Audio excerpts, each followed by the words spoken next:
Through this presentation, I wanted to take a little bit of time to give you some tips on how to feed your feedlot horses and do it in a very safe way so you do maintain their body condition, so you are able to take them and work them like you need to throughout your time in the feedlot.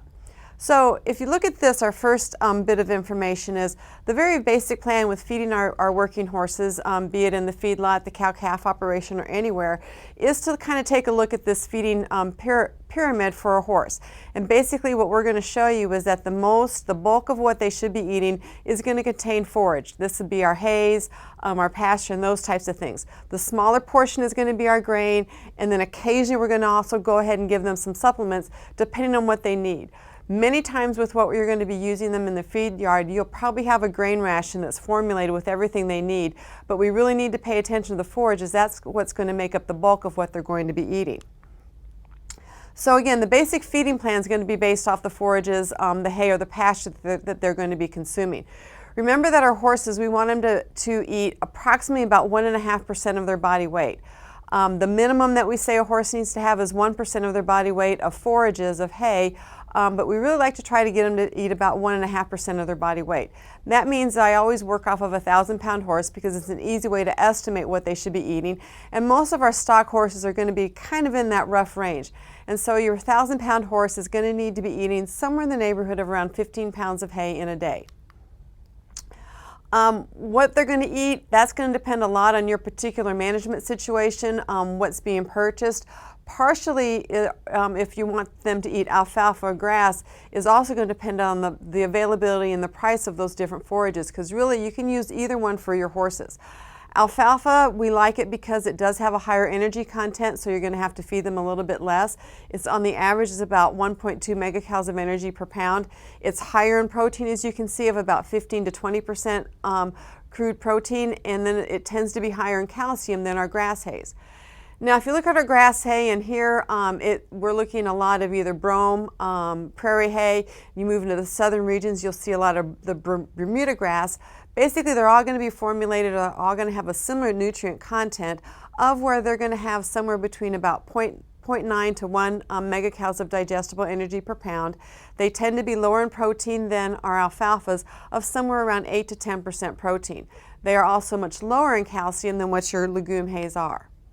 So if you kind of look and compare the two, if we're looking at a good quality grass hay, either brome or prairie hay, most of our horses are going to eat be able to consume between 1.75 and 2% of their body weight in that hay, which if you look at, say, our 1,200-pound horse, that's going to be that they're going to be eating between 21 and 24 pounds of the grass hay in a day. In contrast, if we look at our alfalfa, our legume hays, they're going to need to eat, or going to be eating somewhere in the range of 1.5 to 1.6% of their body weight, which means they're going to be eating that 1,200-pound horse between 18 and 21 pounds of that hay in a day. Some of your horses, depending on how much they're being worked, really can survive on just an all hay diet, either the alfalfa or the grass. Only if they're working at a certain degree, and we'll talk about that in a minute, do you really need to supplement them with some grain. We just need to kind of look, and we'll talk about condition score in another presentation to make sure they're maintaining their weight. And if they are on an all hay diet, then we really need to go ahead and provide them a little bit of a trace mineralized salt. One thing that they do require in their diet is some of the salt, and if they're eating all forages, either all hay or all pasture, they're not going to be getting that from their diet. If you're feeding them some type of processed grain, a bagged or formulated ration, they're going to have the salt within it. But just remember, salt is the one self-limiting mineral, and so they're only going to be consuming as much salt as they need. So really, it pretty much is recommended that we keep some type of trace mineralized salt or the plain white salt out there for those horses so they can consume it at any times. Certain times of the year when they're sweating more, say in our summer months, naturally they're going to need a little bit more salt, and so you might see them visit the salt block a little bit more often than what they might do in the wintertime. So there's nothing wrong with leaving that salt block out there, because again, they're only going to consume and use as much of it as they really need. So let's talk about a little bit of the grain. I mean, many of our horses like the grain. It's kind of like opening up the candy jar for them. And you'll know with your horses, depending on what their body condition is and if they're maintaining weight, if you really need to add a little bit of grain to their diet or not. So it's going to vary with how much work they're going to have, a little bit with their behavior. Some of those horses can get a little bit cranky, a little bit difficult to catch, and many places will catch them, give them a little bit of grain, and then that makes them a little bit happier, more encouraging to get caught and to come in. And so that's what some places will choose to do. So how much grain should you be feeding them? It's going to vary a lot on how much they're working, and again, the individuals of those horses, because just like us, they're all going to vary, and some are going to need a little bit more grain than others because they just can't maintain their weight. Some of them you need to pull it away from them because they're going to get a little bit too heavy and fatter than what we really want them to be. So really, you're going to have a little bit of increases as you might change how much they work. Maybe if you bumping up how much they're working, you might increase their hay a little bit and a slight increase in their grain. So if they're working at a moderate to intense level, naturally they're going to need more energy because they're working harder. And so we always want to make sure that they're going to be consuming at least 1% percentage of their body weight in hay. And then I'll show you here we might need to bump up their grain a little bit depending on how much they might be actually working. So if a horse is really working at light work, which really is not doing very much, maybe walking through those pens a little bit, maybe not even every day, you know, you might give him a small amount of grain, really on the average horse about 1 to 2 pounds. He probably really doesn't need it if he's staying in a good body conditions, keeping his weight up. However, it just might make them a little bit easier to catch, might make them a little bit easier to handle because they do like that grain. If they're staying in good condition but they've bumped up their work level to a certain degree, then you might need to feed them somewhere between 4 to 6 pounds in a day. And when you're getting up to this level, then you might need to split it between 1 to 2 feedings. We kind of use the level of 0.5% of their body weight to decide if you need to split it into 2 feedings. So again, that 1,000-pound horse, once you're over 5 pounds, you probably need to split it into 2 feedings. If that horse is a little bit thin and you want him to gain some weight, working a little bit higher degree, then you might need to feed him somewhere between 6 and 8 pounds of a grain in a day. And then you are going to need to split that into 2 feedings. We have to be very careful how much grain we feed a horse at one time with the way they digest it. And so really, once you're getting over that 5 pounds of grain that you need to feed them a day, you're probably going to split that in half. Now, many times what you're going to do is feed them by a scoop, and it's really important that you might at least have an idea what that scoop weighs. Kind of an average scoop with a kind of a corn and oats mix is going to tend to weigh about 4 pounds. And so you can just kind of say, if I need to feed him more than 1 scoop, or you know, then I probably need to go ahead and split that into 2 feedings to make sure that I'm not going to give him some digestive upset. Kind of an idea of a grain ration. It doesn't need to be anything fabulous. Kind of one that's about somewhere between a 10 and 12% protein mix is going to be just fine for these horses, unless again they're thin and you need to bump up a little bit their energy level to a higher degree. Many of us in our area are going to use a basic of a corn and oats type mix as the base of what that is, and somewhere again, as I said, in that area of somewhere between 1 to 6 pounds a day, depending on the workload of the horse, depending on how they do go and maintain their weight. Some can get along just fine with 1 or 2 pounds, some are going to need a little bit more. Okay, let's go back and visit the hay just a little bit and talk about different ways to feed our hay and different hay ways that it might be packaged and some things to think about there. You know, we've got everything from small square bales to large round bales, to large square bales and to round bales. And the kind of hay you're going to feed is going to depend a lot on what's available to you, what's the most cost effective, what you can handle the best.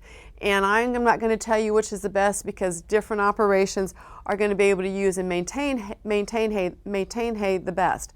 I will remind you though that the quality of your hay for your horses should be a little bit higher than what that is in cattle, because they're not going to tolerate dust and they're not going to tolerate mold as in what some of your cattle hay might. So you need to be sure that the quality of that hay is very good, that it's nice and leafy, that it's clean of mold, that it's not been rained on, and those types of things.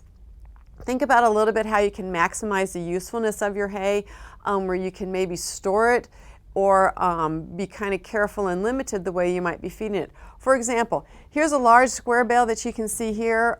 It's actually a large square bale of alfalfa. If we sat that out in a pen of horses, they're going to gorge themselves because they're going to like it. And so rather than setting that out in a pen, the large squares are quite a bit more affordable than what your small squares are. So instead of setting that out in the pen, we've covered it with a tarp, and this is a dry lot and it's sitting very close to there. So we're going to fork that over into the feeders in that dry lot to try to maximize the use of it and try to get more use out of that large square bale so we can kind of make it a little bit more economical. Here's some other things with just some uses of hay. We've got a set of round bales here, and many of us have to store those outside because we don't have a big shed like this is to go ahead and put them inside.